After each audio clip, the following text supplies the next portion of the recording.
Hot అంశాలపై debate news బెంచ్కి స్వాగతం. రాష్ట్రంలో జరుగుతున్నటువంటి పరిస్థితులు, రాజకీయాలు, వాటి వెనకాల జరిగే పరిణామాలు ఈ అంశానికి సంబంధించి మాట్లాడేందుకు మనతో పాటు ఉన్నారు జనచైతన్య వేదిక వ్యవస్థాపకులు లక్ష్మారెడ్డి గారు. నమస్తే అండి. వేళ మొన్ననే నాగబాబు గారు వివిధ నియోజకవర్గాలు పర్యటించారు. అట్లాగే పవన్ కళ్యాణ్ గారు మొన్న రోడ్లు భవనాలకు సంబంధించినటువంటి నితిన్ గడ్కరీతో మీటింగ్లో పార్టిసిపేట్ చేస్తూ క్లియర్ చేశారు, 15 సంవత్సరాలు ఎట్టి పరిస్థితుల్లో మనం కలిసి ఉంటాం. ఎట్ ద సేమ్ టైం రాష్ట్రం అభివృద్ధి చెందాలంటే ఇట్లాగ పద్దాక ప్రభుత్వాలు మారుతుంటే కుదరదు. ఓ స్థిరమైన ప్రభుత్వం కావాలి, ఒక లక్ష్యంతో వెళ్ళాలి. అభివృద్ధి ఇప్పుడు అద్భుతంగా సాగుతోంది, ఇప్పటికే అభివృద్ధి పదంలోకి వచ్చేసింది. ఈ 10 సంవత్సరాలు నష్టపోయిన స్థితి నుంచి కాపాడబడ్డాం కాబట్టి 15 ఏళ్ళు ఉండాలి. ఈ సందర్భంగా కొన్ని సమస్యలు ఉండొచ్చును, అవి పరిష్కరించుకుందాం. కానీ కూటమిని విచ్ఛిన్నం చేసే ప్రయత్నాలని సహించను అన్నటువంటి పవను చెప్పారు, నాగబాబు చెప్పారు. ఎవరు అసలు కూటమిని విచ్ఛిన్నం చేయాలనుకునేది? అంతర్గత శక్తులా లేదా వైసీపీనా? అంటే కూటమిని విచ్ఛిన్నం చేయాలి, కూటమి పాలన సరిగా లేదు అని నిర్ణయించేది ప్రజలు గత ప్రభుత్వానికి ఇప్పుడు ప్రభుత్వానికి పోల్చుకొని ముందుకెళ్తారు. గతంలో రోడ్లు వరస్ట్గా ఉన్నాయని చెప్పని ప్రజలు భావించినప్పుడు కొంత రాగానే కొన్ని అక్కడక్కడ రిపేర్లు చేశారు. కానీ ఇప్పటికీ చాలా చోట్ల రోడ్లు పరిస్థితి బాగలేదు. అట్నే గతంలో అధికారుల కరప్షన్ విపరీతంగా ఉంది అని ప్రజలు గత ప్రభుత్వాన్ని తిరస్కరించారు. అది రిజిస్ట్రేషన్ ఆఫీసులు కావచ్చు, పోలీస్ డిపార్ట్మెంట్ కావచ్చు, రెవెన్యూ కావచ్చు, ఎంఆర్ఓ ఆఫీసులు కావచ్చు, ఎక్కడ చూసినా కరప్షన్ ఉందనే భావంతో. కానీ ఇప్పుడు ఆ కరప్షను తగ్గకపోగా మరింత పెరిగింది. మరింత పెరగడానికి కారణం ఏంటంటే స్థానిక ప్రజాప్రతినిధులు కూడా ఈ అధికారుల దగ్గర నుంచి డబ్బు తీసుకోవడంతో దాని రేటు వాళ్ళు విపరీతంగా పెంచారు. అలా ఒక్కొక్కటి చెప్పుకుంటూ వస్తే ఏ రంగం కూడా ప్రజలు ఆనందించే విధంగా, ప్రజలు సంతోషంగా ఉండే విధంగా కనపడలేదు. అందుకని ప్రజలు ఒక 14 నెలల్లోనే ఈ ప్రభుత్వం పట్ల వ్యతిరేకతని పెంచుకున్నారు బాగా. కానీ అధికారంలోకి తీసుకొచ్చిన తర్వాత పవన్ కళ్యాణ్ కానీ, నాగబాబు కానీ, జనసేన వాళ్ళు కానీ ఈరోజు ప్రభుత్వంలో భాగస్వామిగా ఉంటున్నారు అనే భావన ప్రజల్లో ఉండటం. కారణం పవన్ కళ్యాణ్ సినిమాలు పూర్తి చేసుకోవటం, సినిమా రిలీజ్ అయిన సినిమాకి టికెట్ ధర పెంచేట్టు చూడటం, లేదా రిలీజ్ అయిన సినిమాకి మార్కెటింగ్ చేసుకోవటం, వాళ్ళ కార్యకర్తల చేత ఇంకా ఎక్కువ మంది వచ్చి చూసేట్టుగా ప్రయత్నం చేయటం, ఆ వైపు దృష్టి పెట్టాడు. కానీ ఒక డిప్యూటీ సీఎంగా చంద్రబాబు నాయుడు తర్వాత రెండవ పాత్ర పోషించే విధంగా గత 14 నెలల్లో ఈ రాష్ట్ర అభివృద్ధిని గురించి కానీ వీటిని గురించి కానీ అంత గట్టిగా ప్రయత్నం చేయటం లేదు. ఎన్నికల ముందు 30,000 మంది మహిళలు మిస్ అయ్యారు అని చెప్పి చాలా పెద్ద ఎత్తున ప్రచారం చేశాడు. అధికారం రాగానే 30,000 మందిలో కనీసం 30 మందినైనా రెస్క్యూ చేయాలి కదా. అసలు 30,000 మంది ఉన్నారా లేరా, ఎక్కడున్నారు, ఎలా ఉన్నారు, వాళ్ళని ఎలా కాపాడాలి, ఎలా తీసుకురావాలి, వాళ్ళ కుటుంబాలకు ఎలా అప్పచెప్పాలి అనే ఆలోచన ఉండాలి కదా. కానీ ఆ పరిస్థితి లేదు. అట్నే మద్యం విషయంలో మరీ దారుణం. ఆ రోజంతా సెంట్రలైజ్డ్ కరప్షన్ జరిగిందని పెద్ద ఎత్తున ప్రచారం జరిగింది, చాలా వాస్తవాలు కూడా ఉన్నాయి. కానీ ఈరోజు అంతకన్నా ఎక్కువ భాగం డీసెంట్రలైజ్డ్గా మంత్రులు, ఎమ్మెల్యేలు, స్థానిక నాయకులు, ఎక్సైజ్ డిపార్ట్మెంటు, పోలీస్ డిపార్ట్మెంటు వీళ్ళందరూ కూడా ఈ ప్రైవేట్ వ్యాపారస్తుల దగ్గర నుంచి నెలవారీ మామూలు తీసుకోవటం, వాటాలు తీసుకోవటం విపరీతంగా పెరిగిపోయింది. మద్యం యొక్క కన్జంప్షన్ పెరిగింది. అప్పుడేదో నాసిరకం మద్యం, పనికిమాలిన మద్యం, ఆరోగ్యం చెడిపోయే మద్యం ఉందని, ఇప్పుడేమో చాలా పరిశుభ్రమైన, తీయని, మంచి ఆరోగ్యం అందించే మద్యం ఇస్తున్నాం అనే ఒక భ్రమ కల్పిస్తున్నారు తప్పితే మద్యంలో ఉండేది ప్రధాన పాత్ర స్పిరిట్కి. దానికి ఏమీ చెడు మంచి ఏమి ఉండదు. కానీ ఆ రకమైన భ్రమను కల్పించి మంచి మద్యం ఇస్తున్నాము, నాణ్యమైన మద్యం ఇస్తున్నాము. ఈరోజు ఎక్కడ ఏ రోడ్డు చూసినా, ఏ పబ్లిక్ ప్లేస్ చూసినా మందుబాబులు బహిరంగ మద్య సేవన జరుగుతూ ఉంది. ఏ టైం కావాలన్నా మద్యం దొరికే పరిస్థితి ఉంది. బెల్ట్ షాపులు విపరీతంగా పెరిగి ఉన్నాయి. ఇన్ని సమస్యలు ఉంటే పవన్ కళ్యాణ్ కానీ, నాగబాబుకి కానీ ఇవేమీ కనపడటంలా. వాళ్ళు కనపడుతున్నా ఏంటంటే ఇంకో 15 ఏళ్ళు మమ్మల్ని ఇలాగే ఉంచితే మేము ఆ డిప్యూటీ సీఎం హోదాలో అధికారాన్ని పంచుకొని ముందుకెళ్తామనే దృక్పథంతో ఉన్నారు తప్పితే ఏం చేద్దామనేది లేదు. ఉదాహరణకి చెట్లు పెంచుతామన్నారు, కొన్ని కోట్ల మొక్కలు నాటుతున్నామన్నారు. కానీ అది కూడా ఒక ప్రహసనంలాగా జరిగిపోతూ ఉంది. ఎక్కడ నాటిన మొక్కకి నీళ్లు పోసేది ఎవరు, దానికి ట్రీ గార్డు ఉందా లేదా, అది బతుకుతుందా లేదా అని చూసే పరిస్థితి కూడా లేదు. అడవులు, ఆయన అటవీ శాఖ మంత్రి పవన్ కళ్యాణ్ గారు, భారతదేశంలో ఉన్న 23% ఉంటే ఆంధ్రప్రదేశ్లో 21% మాత్రమే భూభాగంలో అటవీ ప్రాంతం ఉంది. దాన్ని పెంచుకోవడానికి కోసం ప్రయత్నాలు ఏమీ జరగటం లేదు. ఇప్పుడు చాలామంది ప్రజలు ఏమనుకుంటున్నారు, డిప్యూటీ సీఎం ఎవరాయా అంటే లోకేష్ అనుకుంటున్నారు తప్పితే పవన్ కళ్యాణ్ అనుకుంటున్నారు. సింగపూర్ టూర్కి వెళ్ళినా కానీ, లేకపోతే ఇతర ఢిల్లీకి వెళ్తున్నా కానీ, ఢిల్లీలో కేంద్ర మంత్రులను కలవటం వల్ల కానీ, ఇట్లా అనేక విషయాల్లో ఇటీవల లోకేష్ గారు బ్రిటిష్ మాజీ ప్రధాని కూడా కలిసి ఆయనతో కూడా అంతర్జాతీయ విషయాలు చర్చించడం తెలుస్తూ ఉంది. అంటే అతను ఒక రకంగా లొంగిపోయాడు కూటమికి. లొంగిపోయి నా పరిస్థితి, నా స్థానం ఇది, నేను ఇంతకన్నా ఎక్కువ ఊహించకూడదు, ఎక్కువ ఎక్స్పెక్ట్ చేయకూడదు అనే ఉద్దేశంతో ముందుకెళ్తా ఉన్నాడు. అందుకనే 15 ఏళ్ళు ఇలాగే ఉంచానని చెప్పని కోరుతా ఉన్నాడు. అంటే రాష్ట్ర రాజకీయ పరంగా చూసుకున్నప్పుడు క్యాస్ట్ కాంబినేషన్ ఒకప్పుడు ఆయనే రైట్ చేసినటువంటిది, 2 సామాజిక వర్గాలైనా పరిపాలించేది, మనం లేదా అన్నారు. ఆ 7 కులాలు, అందులో కాపు సామాజిక వర్గంలో ఉన్నటువంటి అందరినీ ఒకటై పెద్దరికం వహించమన్నారు. ఇప్పుడు ఆ పెద్దరికం బాధ్యత అంటే రాష్ట్రాన్ని డెవలప్ కాపు అంటే కాపు కాయటం, రాష్ట్రాన్ని కాపు కాసే బాధ్యత పవన్ కళ్యాణ్ తీసుకుని ఈ ప్రత్యామ్నాయ రాజకీయాన్ని తీసుకొచ్చినట్టు అన్నటువంటి పాయింట్ని జనంలోకి తీసుకువెళ్ళారు, సక్సెస్ అయ్యారు. ఇప్పుడు అదే అందులో భాగంగానే తనని తాను త్యాగం చేసుకుంటూ కార్యకర్తను కూడా రాష్ట్ర ప్రయోజనాల కోసం త్యాగం చేస్తే 15 ఏళ్ల తర్వాతన అవకాశం తను తీసుకోవచ్చు అనే పాయింట్తో వెళ్తున్నారు అనుకోకూడదు. అంటే రాజకీయాలు అలా ఉండవు. 15 సంవత్సరాలంటే ఎన్నో వేల రోజులు. అన్ని రోజులు వెయిట్ చేయడానికి ప్రజలు సిద్ధంగా ఉండరు. ఈ 14 నెలలకే చాలామంది ప్రజల్లో, అటు రైతులు కానీ, విద్యార్థులు కానీ, యువత కానీ, మహిళలు కానీ, అందరిలో వ్యతిరేకత వచ్చేసింది. వ్యతిరేకత కూటమి ప్రభుత్వం పట్ల వ్యతిరేకత వచ్చింది. పవన్ కళ్యాణ్ ఆశించిన మేరకు పనిచేయటం లేదు, ఆశించిన మేరకు రాజకీయాల్లో క్రియాశీలక పాత్ర పోషించటం లేదు. ఎక్కువగా స్పెషల్ హెలికాప్టర్లో హైదరాబాదు, విజయవాడ తిరుగుతూ ఉన్నాడు. మా దగ్గరికి రావటం లేదు, మా జిల్లాలకు రావటం లేదు, మా సమస్యలు వినటం లేదు, ఆఫీసులో ఉండటం లేదు. ఈ వ్యతిరేకత ప్రజల్లో విపరీతంగా వచ్చేసింది. ఈ కులం ఓట్లు అనేవి ఎప్పుడు శాశ్వతంగా ఉండవు. ఒకప్పుడు కాంగ్రెస్కి ఆంధ్రప్రదేశ్లో రెడ్డి ఓట్లు, క్రిస్టియన్ ఓట్లు, ముస్లిం ఓట్లు ఇవన్నీ చాలా సాలిడ్గా ఉండేవి. 90%, 95%, కొన్ని అయితే 100% కూడా ఉండేవి ముస్లిమ్స్, క్రిస్టియన్స్. కానీ ఈరోజు 1%, 2% కూడా లేవు. అంటే దాదాపు కొన్ని దశాబ్దాల పాటు ఓట్ బ్యాంక్ లాగా భావించిన ఆ కులాలు ఈరోజు షిఫ్ట్ అయిపోయినాయి వైఎస్ఆర్సీపీకి అట్లా. అదేవిధంగా మొన్న జరిగిన ఎన్నికల్లో రెడ్డి కులం దాదాపు 30-40% కూటమికి అనుకూలంగా ఓట్లు వేశారు. అది రాయలసీమలో కావచ్చు, కడప కావచ్చు, కర్నూలు కావచ్చు, నెల్లూరు కావచ్చు. రెడ్డి డామినేషన్ ఉన్న 3 జిల్లాల్లో కూడా కూటమి గెలవడానికి ఒక ప్రధాన పాత్ర పోషించారు. కాబట్టి కులాన్ని నమ్ముకొని కులం ఓట్లని మాకే వస్తాయని ఆ భ్రమలో ఉంటే అది ఎక్కువ కాలం నిలబడదు. అంటే జగన్ని ఆ కులం డిజోన్ చేసుకుంది, బట్ ఇక్కడ పవన్ కళ్యాణ్ ఆ కులం ఓన్ చేసుకుంది. 22కి 21కి 21 ఇచ్చింది. అందుకే ఇప్పుడు అటేమి కులానికి సంబంధించి ప్రయోజనమే చేకూరుస్తున్నాను కానీ నష్టం చేకూర్చట్లేదు. ప్లస్ డెడ్లీ కాంబినేషన్ కమ్మ ప్లస్ కాపు సామాజిక వర్గం అన్నటువంటి ఆ కాంబినేషన్ అలాగే కంటిన్యూ అయితే ఇంకా అసలు వీళ్ళ వైపుకి ఎందుకు చూడాలి జనం అని. అంటే కాపు కులంలో ఎక్కువ మంది వ్యవసాయ కుటుంబాలు, గ్రామాల్లో చిన్న చిన్న వ్యవసాయ పనులు చేసుకుంటూ వ్యవసాయ ఉత్పత్తులు చేస్తూ ఉండే కుటుంబాలు. ఆ పంటలకి గిట్టుబాటు ధర రావటం. అది ఒడ్లు కావచ్చు, లేక ఇటు చిత్తూరు జిల్లాలో అయితే మామిడి కావచ్చు, టొబాకో కావచ్చు, మిర్చి కావచ్చు, ఏ పంట తీసుకున్నా గిట్టుబాటు ధర రావటం లేదు. ప్రభుత్వం యొక్క సహకారం కూడా ఉండటం లేదు. అందులో రైతుల్లో బాగా వ్యతిరేకత, అసంతృప్తి వచ్చిన పరిస్థితి. ఫీజు రీయింబర్స్మెంటు కాపు కులంలో ఎక్కువ మంది విద్యార్థులు గ్రాడ్యుయేషను, బీటెక్ చదువుతూ ఉన్నారు. 1 సంవత్సరం పాటు పూర్తిగా ఫీజు రీయింబర్స్మెంట్ని కోల్పోయారు. నెక్స్ట్ కూడా ఎప్పుడు వస్తుందనే గ్యారంటీ కూడా లేని పరిస్థితి.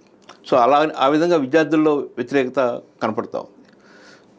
అంటే ఇక్కడ సమస్యల పబ్లిక్లోకి ఇట్లాగంటే డెవలప్మెంట్ అంటే బాబుకున్న అనుభవం నాకు లేదు, ప్లస్ ఆ అనుభవంతో అద్భుతాలు చేస్తున్నారు ఆల్రెడీ.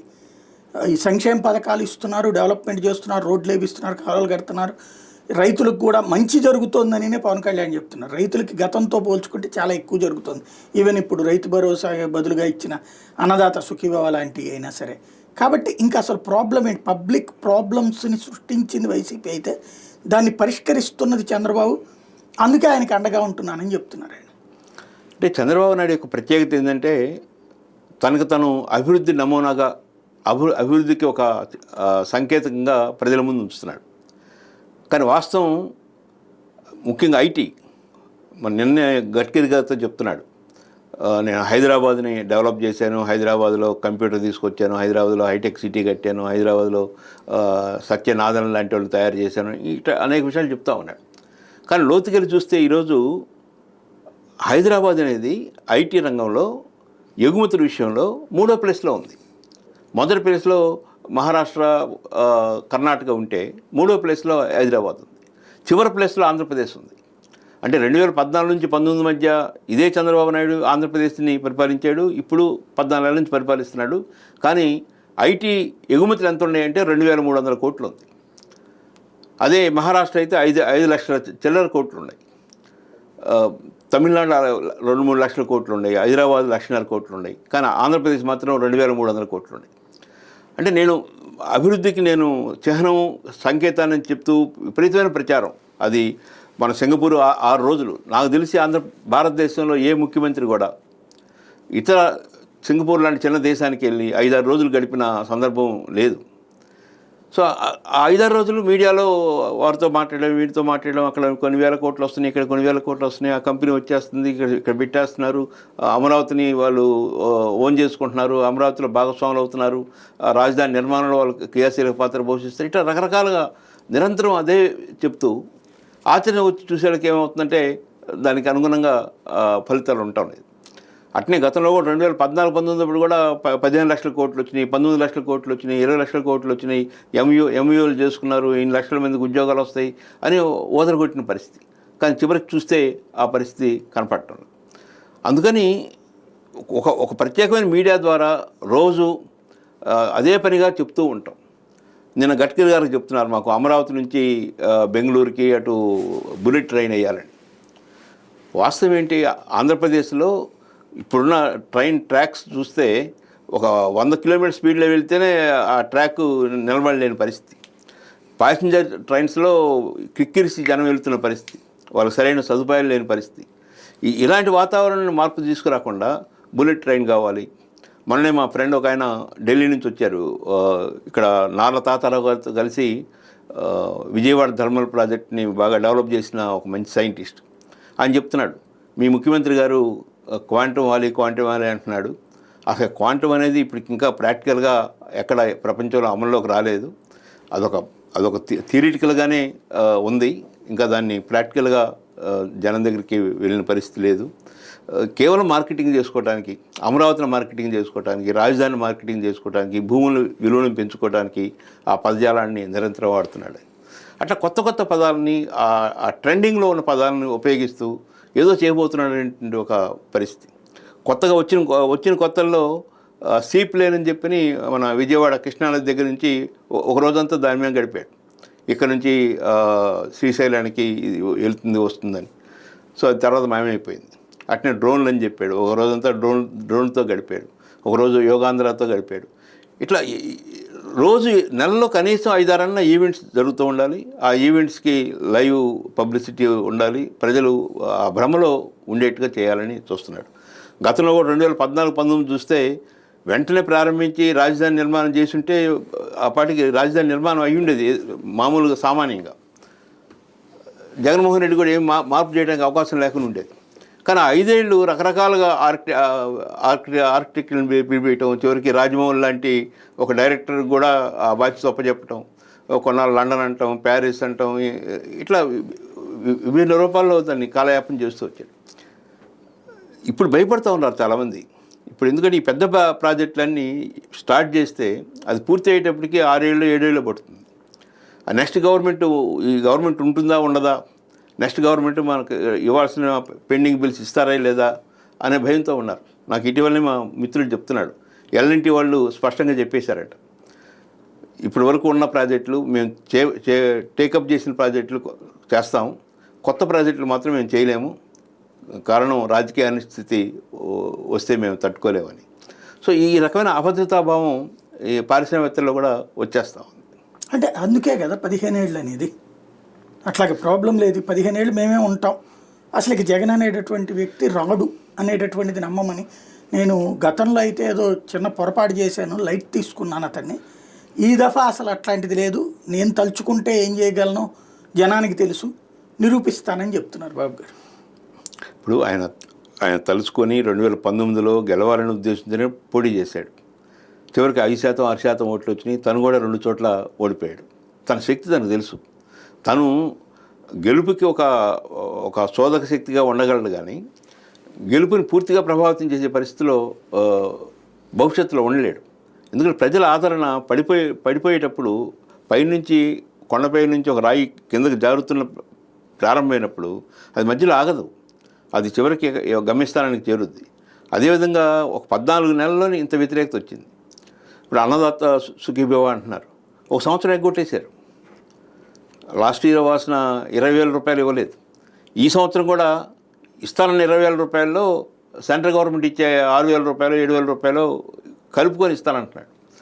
సో ఇట్లా చెప్పిన దానికి ఆచరణలో చేసేదానికి ఎంతో తేడా ఉందనే విషయాన్ని ప్రజలు గమనిస్తూ ఉంటే ఆయన మాత్రం గమనించినట్టుగా అంతా అయిపోయింది, ఇచ్చేసాము, ఇంకెవరైనా సూపర్ 6 అమలు కాలేదని చెప్పి అంటే వాళ్ళ నాలిక మందం అని చెప్పి అనుకుంటాను అని ఇలాంటి మాటలు చెప్తూ ఉంటారు. ఉదాహరణకి ప్రతి మహిళకి 1,500 రూపాయలు, ప్రతి మహిళ అంటే అత్యంత ధనవంతుల మహిళ లేకపోతే బెగ్గరగా ఉన్న మహిళ. సో ఒక్కొక్కరికి 1,500 అంటే ఎంత అవుతుంది? బడ్జెట్లో అప్పుడేమో ప్రణాళికలో పెట్టాడు ఎలక్షన్ మేనిఫెస్టోలో, కానీ బడ్జెట్లో అమౌంట్ ఉండదు, అది సాధ్యం కూడా కాదు. ఇప్పుడేమో అది అమలు చేస్తే రాష్ట్రాన్ని అమ్మేయాలని చెప్పి అచ్చెన్నాయుడు లాంటి వాళ్ళు మాట్లాడుతున్నారు. సో ఇట్లా రకరకాలుగా, అంటే గతంలో వాలంటీర్కి నేను 5,000 కాదు చిన్న అమౌంట్, నేను 10,000 ఇస్తాను, 10,000 ఇచ్చి వాళ్ళకి స్కిల్స్ నేర్పి వాళ్ళకి ఉద్యోగాలు కల్పిస్తాను అన్నాడు. ఇప్పుడు అసలు వాలంటీర్ అనే పదమే ఎక్కడ వినియోగించట్ల. ఇట్లా అనేక విషయాల్లో ప్రజల్ని భ్రమంలో పెట్టడం, మభ్యపెట్టడం అనేది ఆయనకి అది ఆయన సొత్తు అది. ఇవాళ లిక్కర్కి సంబంధించి మీరు ఇంతకుముందు మద్య నిషేధ దాంట్లో కూడా పనిచేశారు. లిక్కర్లో ప్రభుత్వం చెప్తున్నటువంటి కాన్సెప్ట్ ఇప్పుడు ఇవాళ కూడా కోర్టుల దాకా వచ్చున్నది. వీళ్ళని అరెస్టులు చేస్తున్నారు వరుసపెట్టి. జగన్కి కోట్ల రూపాయల డబ్బులు ఇప్పుడు ఆ వెంకటేష్ నాయుడు లేకపోతే చెవిరెడ్డి వీళ్ళందరూ తీసుకెళ్ళి ఇచ్చేశారు. ఆ డబ్బులతో కల్తీ మద్యాన్ని పబ్లిక్కి అమ్మేసి దాంతోనే పబ్లిక్ చచ్చిపోయారు, చాలామంది, కొన్ని లక్షల మంది చచ్చిపోయారు. ఇవాళ రోజునైతే నాణ్యమైనటువంటి ఆరోగ్యకరమైనటువంటి మద్యాన్ని ఇస్తున్నాము, ప్లస్ వాళ్ళకి కోరుకున్నటువంటి మద్యాన్ని ఇస్తున్నాం. ఇదివరకు అవన్నీ జగన్మోహన్ రెడ్డి నాశనం చేశాడు. కాబట్టి అతన్ని శిక్షించడం అయితే ఖాయం, జైలుకి పంపించడం అయితే ఖాయం అంటున్నారు. ఏం జరిగే అవకాశం? అంటే తప్పు చేసిన వాడిని ఎప్పుడైనా ఎలాంటి పరిస్థితులైనా శిక్షించాల్సింది. ఆ శిక్షించే వ్యక్తి తన తప్పు చేయకుండా ఉండాలి. తను అదే తప్పుని ఇంకా ఎక్కువగా చేస్తూ గతంలో ఆయన తప్పు చేశాడు, శిక్షిస్తున్నాం, జైలుకి పంపిస్తామని చెప్తూ ఉంటే ప్రజలు దాన్ని సరిగా అర్థం చేసుకోరు.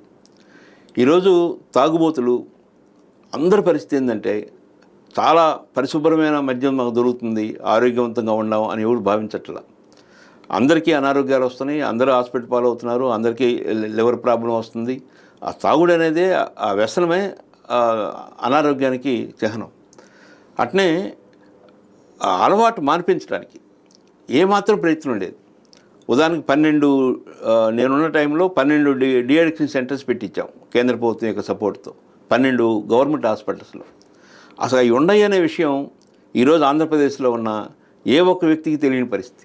చిన్న పబ్లిసిటీ కానీ, వాటిని విజిట్ చేయటం కానీ, అక్కడ మందులు ఉన్నాయో లేవో చూడటం కానీ, అక్కడ డాక్టర్లు ఉన్నారా లేదో చూడటం కానీ ఆ ప్రయత్నం జరగటంలా.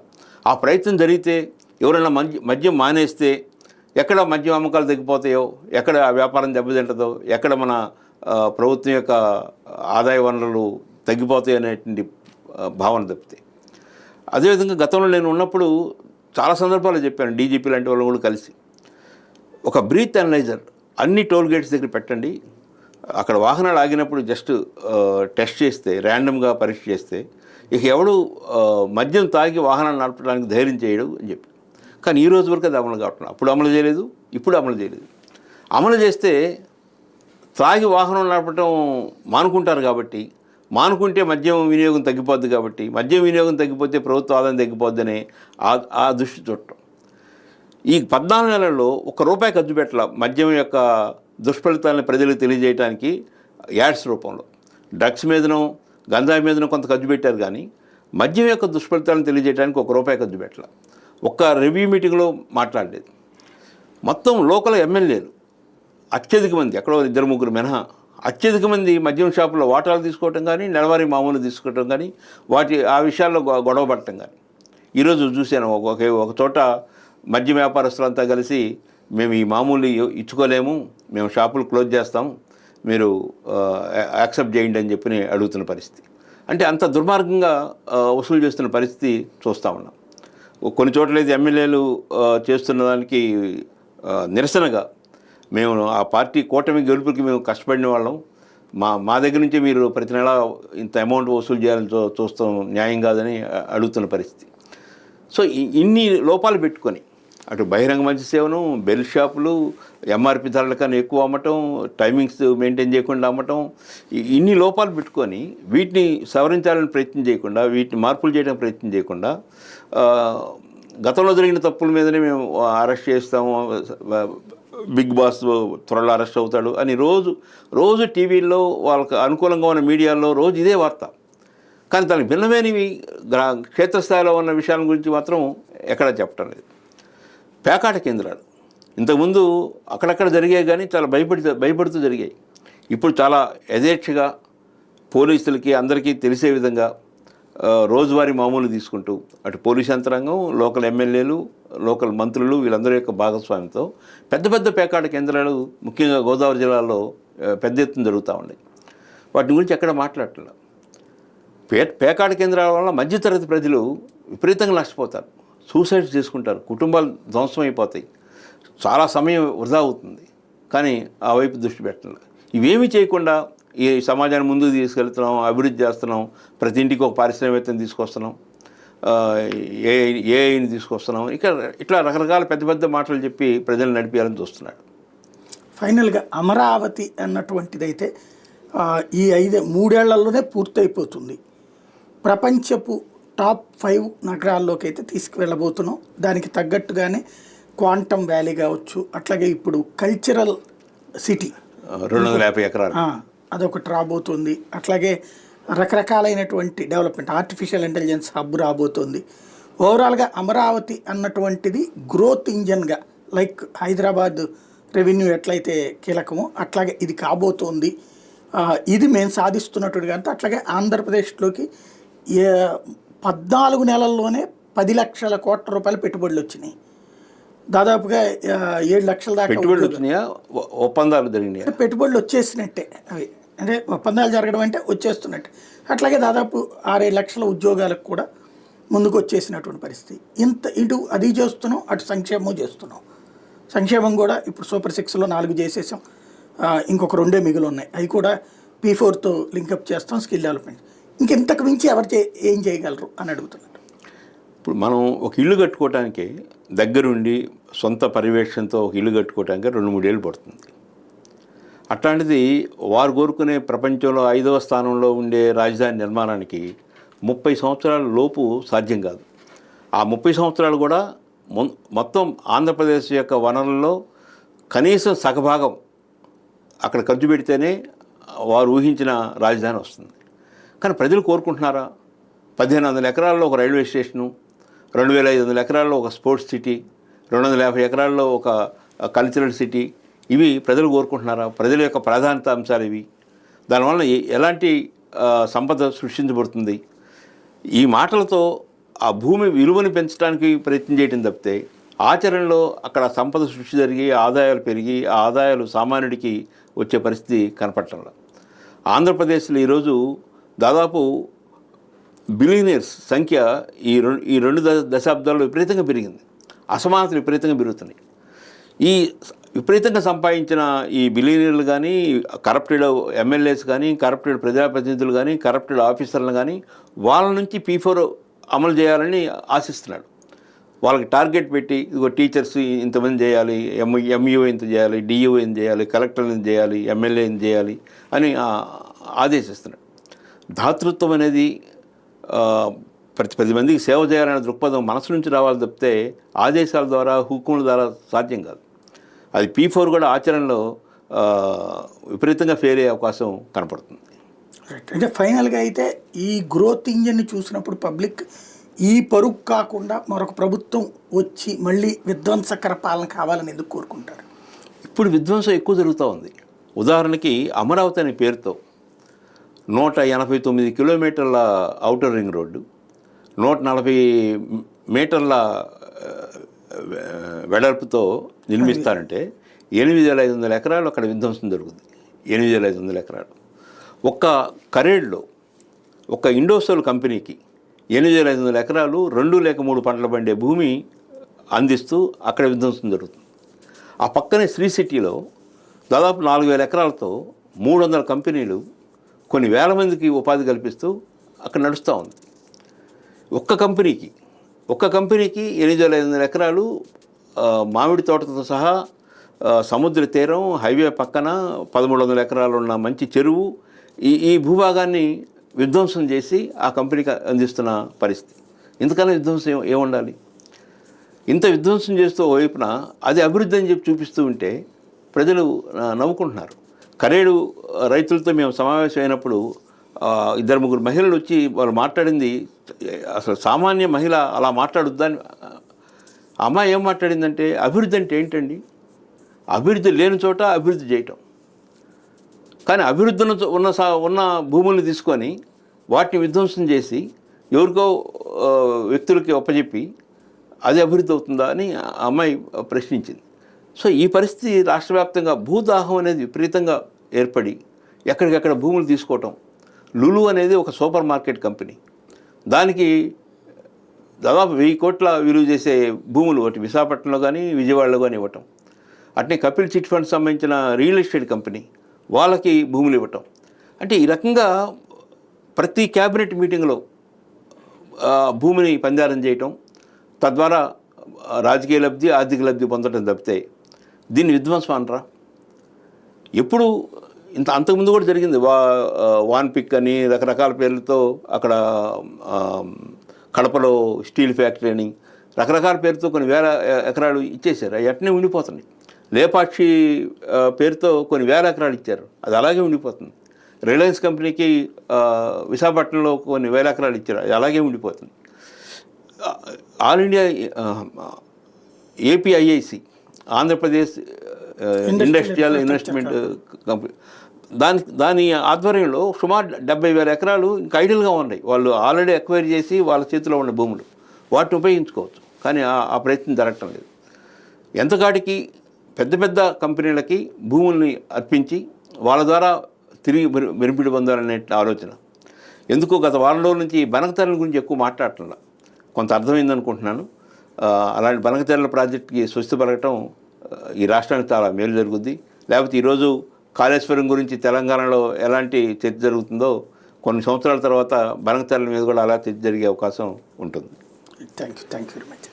ఇది పరిస్థితి. రాష్ట్రంలో సరికొత్త రాజకీయ సమీకరణం సాధ్యం కావాలంటే చెప్పిన మాట నిలబెట్టుకోవడం, అదే సందర్భంలో బాధ్యతాయుతమైనటువంటి ప్రభుత్వాన్ని నడపడం అనేది ముఖ్యం. అలా కాకుండా గత పాలన విధ్వంసం కాబట్టి మమ్మల్ని చూసి 15 ఏళ్ళు అంటే అసాధ్యం అన్నటువంటిది ఇక్కడ ప్రధానమైనటువంటి వాదన. ఏం చేస్తారో చూద్దాం.